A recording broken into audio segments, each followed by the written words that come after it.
So as Felon 47 sits and slurs incomprehensibly behind the resolute desk this morning, a judge has rejected California Governor Gavin Newsom's ask for an immediate order limiting President Trump's Los Angeles troop deployment, agreeing to first give the administration a chance to defend itself at a Thursday hearing before issuing the emergency ruling. Now, this ended up with Judge Charles Breyer, which, if that sounds familiar, that's because his brother was the Supreme Court Judge Breyer. Now, Newsom had earlier Tuesday asked a federal judge to immediately intervene to limit Trump's deployment of the National Guard in LA, asking for an emergency ruling by 1 p.m. PDT that day. U.S. District Judge Charles Breyer, however, granted the Trump administration request for more time to respond to Newsom's request. They threw that in there.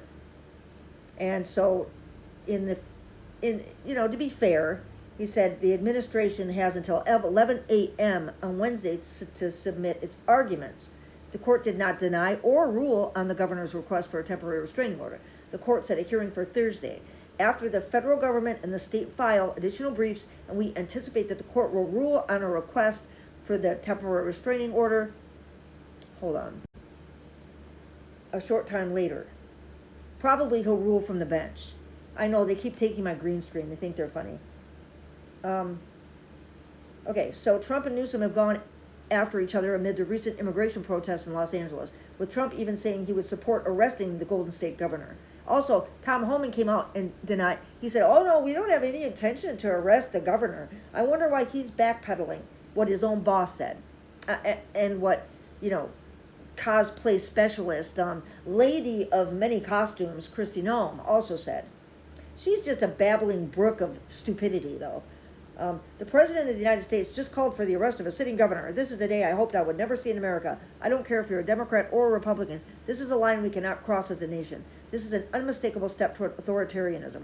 Newsom shot back in a social media post Monday. Vice President Vance also took swings at Newsom on Monday, responding to Newsom's post about Trump's comments on his arrest by telling him to do your job. That's all we're asking, he added.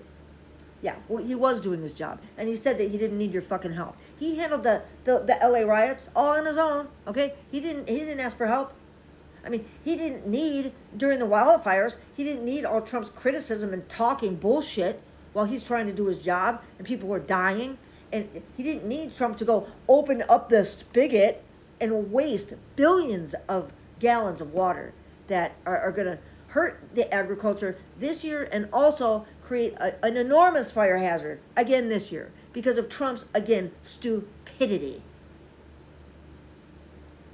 I guess it's because, Trump's lack of education, his clear, he has no knowledge of history. He was sitting in the Oval Office with the German Chancellor, and German Chancellor said, "Oh, it's the anniversary of D-Day," and he turns to him and says, "Yeah, that was a really bad day for you." And he said, "No, it wasn't. We were liberated from underneath a Nazi dictator. We say thank you for that."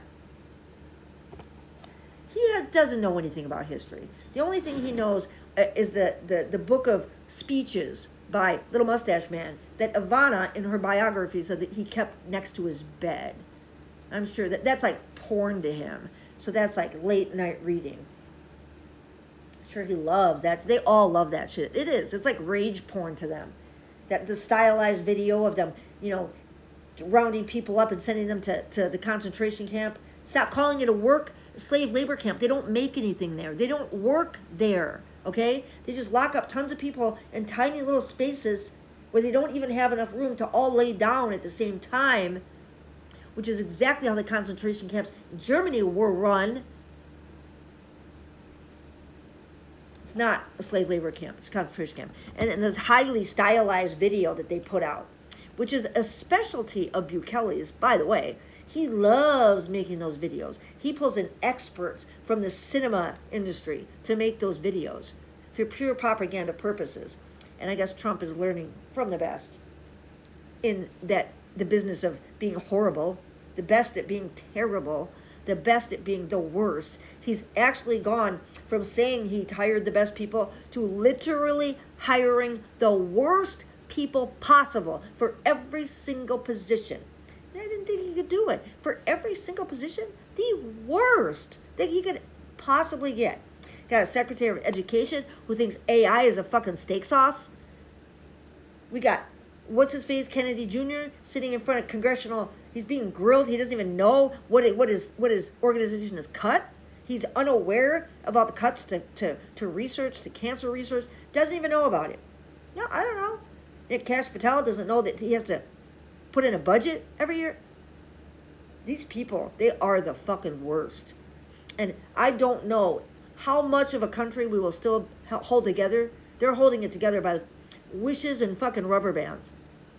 If you haven't seen Kash Patel's response to finding out that Musk made the bombshell about Trump being in the Epstein tapes, he was live on the Joe Rogan show when he found out. And his reaction is precious. I don't know. I need to stay in my lane. But your lane is literally, you are literally in charge of those Epstein files. You literally. FBI busted Epstein. They have all the evidence. He knows. They all know. And they don't mind working for a pedo as long as they get the agenda pushed that they've always wanted. Kash Patel's agenda is to destroy the FBI. That's why he put him in charge. Department of Education. Her wish is to destroy the Department of Education. Put her in charge. Bobby Kennedy Jr. It's going to be terrible for health in this country. Put him in charge. I don't know, folks. We need to keep to the streets. No matter what Trump says. No matter the threats that he puts out. You will be met with very heavy force. Learn some new adjectives, would you? I mean, get it. Get a book that has the synonyms and antonyms and learn some of them. At least you'd be less of a butt of a joke for being just ignorant. Good.